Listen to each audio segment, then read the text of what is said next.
Hello guys! Sa mga naghahanap ng design para sa t-shirt or balak mag-business, eto guys, one and only design. Yan, pwede nyo po itong mag-download guys. Follow this. Para mag-download yung design, punta kayo sa website na ito. And then, scroll kayo dito banda, makikita nyo siya dyan. Tapos click nyo po yan. Tapos, yan, makikita nyo po dyan.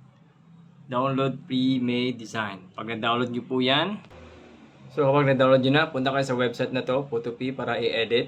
And then, open from computer. Yan, i-open nyo po yan. Yan, select nyo po. Yan. At ayun, pwede nyo na palitan yung brand name niyo. So, hindi nyo kailangan mag-download ng Photoshop. So, makikita nyo dito, dalawang klaseng text. So, yung text na yan, ito yun, guys. Papalitan nyo lang yung dalawang yan. Yung dalawang text na yan. Okay? So, ayan guys, pinalitan ko yung text. Pwede nyo i-edit yung text. Laki nyo ng konti. Ganyan. Yan. Depende nyo po. Saan nyo po ilalagay. Kayo na pong bahala. Pag satisfied na kayo, pwede nyo i-save yan. So, pag okay na, dito, balik kayo dito, tapos uncheck nyo yan. Unmask. Yan, para yan lang ang lilitaw.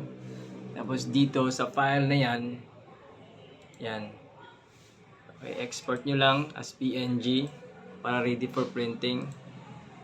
Yan, makita nyo yung dots dyan, guys. Alright, save. Yan, save nyo na. Open nyo na yung folder na yan. Yan na yung ipapadala nyo sa DTF printers.